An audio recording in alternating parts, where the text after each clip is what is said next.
Tuesday. Don't forget, subscribe. Hello everybody, welcome to Stove Tuesday. The only reason it's called Stove Tuesday is because it's Tuesday and I'm looking at paraffin stoves. So I thought I'd call it Stove Tuesday. I did a video a little while ago on this. This was a second-hand stove I got from eBay. It's a bit rough, it's had a few repairs than that. I think it was made in the 1950s by an English company called R&M MFG Engineering, I believe. And I thought it'd be really cool to own a paraffin stove because I'm usually into alcohol, maybe gas and wood and all the rest of it. So I bought this as a bit of a trial out. It didn't cost me that much, it was only about 30 quid. And I did a little video on it, I tried to light it. And I ended up, it looked like a oil rig going up in the middle of the North Sea, the black smoke going everywhere. It's partly because of my ignorance of how to use these, and partly because probably some of the bits inside probably aren't as pristine as they should be. So I don't know what it's like to use a new Primus stove, as in a new paraffin stove, because I just don't know how to use them. I've never had the experience of a new paraffin stove. So I don't know if this has got any faults or quirks or whether it acts as it's supposed to. Does that make any sense? Right, so I'm cutting to the chase now. Looking on eBay a while ago, let's get this out of the way. I saw some new Reproduction Primus #1 stoves from a place called Julian's, I believe. And I've just looked on eBay and these aren't actually on there, so they must be out of stock. So this has been in my garage for about 3 months or something. And I've not taken it out of the box yet because I haven't had time to make a nice little video. So I thought I'd get it out today as the weather's not that nice. And I can't do anything outside, it's horrible and it's wet, so it's a good excuse to get this out and have a little look. So, I don't know if you can see that there. There's your gubbins, it says Abaco, Stockholm, Sweden, I don't know. I think the people here must have bought the rights to these to make them. So, and we got some nice gubbins little pictures there. Nice little happy man there, sat there, waiting for his stoves. That's all the do's. I was wondering what that was, if I can zoom in enough. It looks like he's sticking 2 fingers up, but it's actually 7. I worked it out. It goes from 1, 2, 3, etc. So there we are. So that's the happy things in the instructions. That's the things you don't want to do in the instructions. Let's get them out of the box and have a look. We got the top boil plate there, nice bit of metal, I don't know what it is, some sort of tinny stuff, coated, that's fine. Let's put in there, let me zoom you out a bit, there you go. Bit of cardboard, just throw that out of the way. We've got a funnel. Silent burner cap on there. Full on silent burner. I'm quite excited about this. There he is. That's your silent cap. Looks very well made. Didn't cost me a lot of money, this. I can't remember how much it was. I can't remember, it was like 35, 40 pound or something. Like I said, I've just checked on their website and they don't actually have any of these at the moment, so they must be out of them. So there we go, that's that one. What else have we got? We got some more cardboard. There's the main unit in there.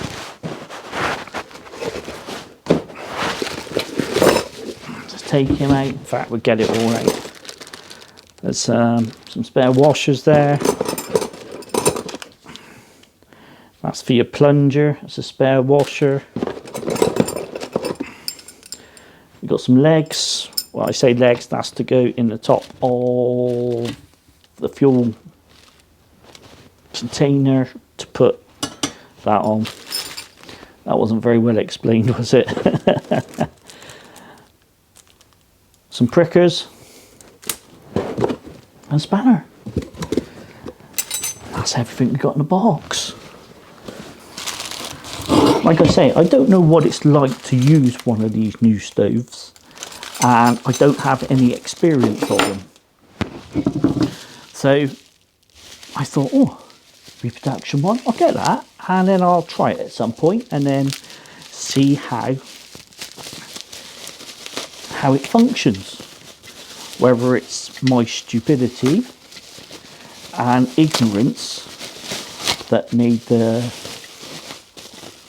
English one I've got, the antique one, go up in flames. All right, here we go. That is your brass fuel container. There's no markings on it. That's soldering marks there. I don't know. Who's shiny, isn't he? That's your release valve. That's your fuel valve. Huh. That top there has actually got a thread. So maybe that's a multifunctional piece which maybe go on other stoves, perhaps. Don't know. There we go. It's clearly been soldered there. I'm not quite sure how much I can zoom you into this. Let's have a zoom and see if we can keep going and then there we are. See all the solder marks there. For the money, I'm really happy with this so far. Right, we'll unscrew that.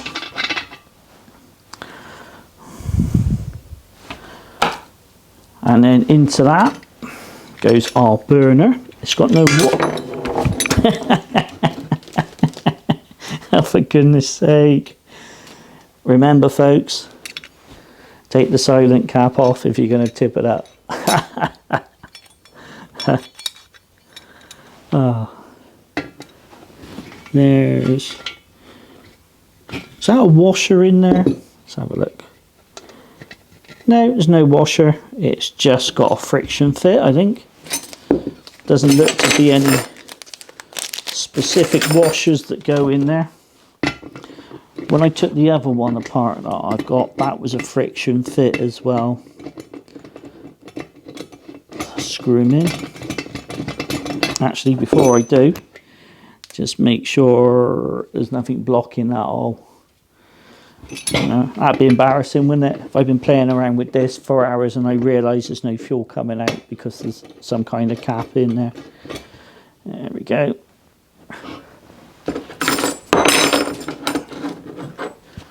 Let's tighten him up. Don't want to over tighten it. How much to tighten these things up? Is it enough to go, is that tight enough? Or do you go, is that tight enough? I don't know. Ooh, that feels tight enough. So I would imagine the metals would expand slightly when it gets hot. So I haven't over tightened that, hopefully. Silent cap back on. I don't know if you've seen this sort of thing before. If you don't have a silent cap, there's a different type. I've forgotten what the type's called. And it sounds like a roaring inferno when it's going off. And it's like, I don't mind to be quiet. All right. Here's the legs.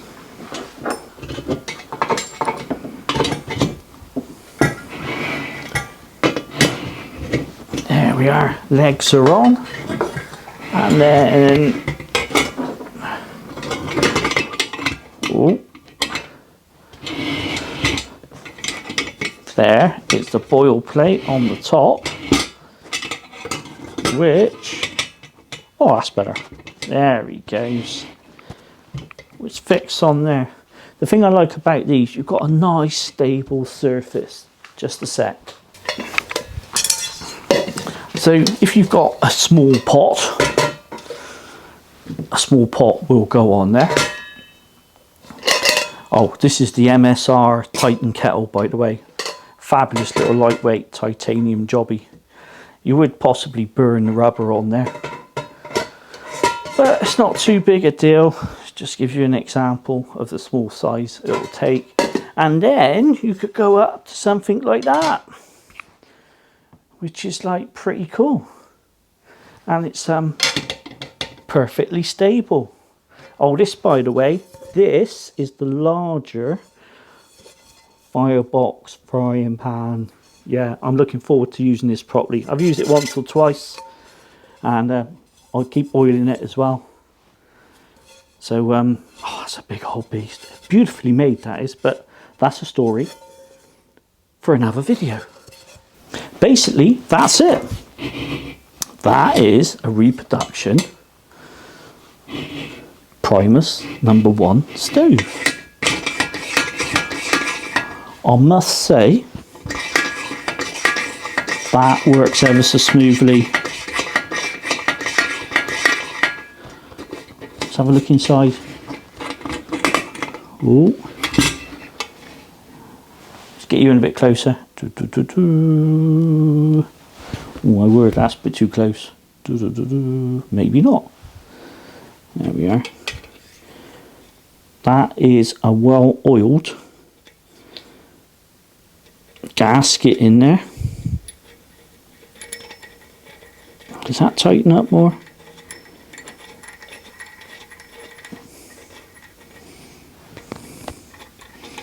No, it seems to be. That's how the jobby seems to be. That must be on some kind of little pivot there or something. I was expecting that to screw in, but you know, slides beautifully. Obviously, it's well greased. That's the plunger, by the way.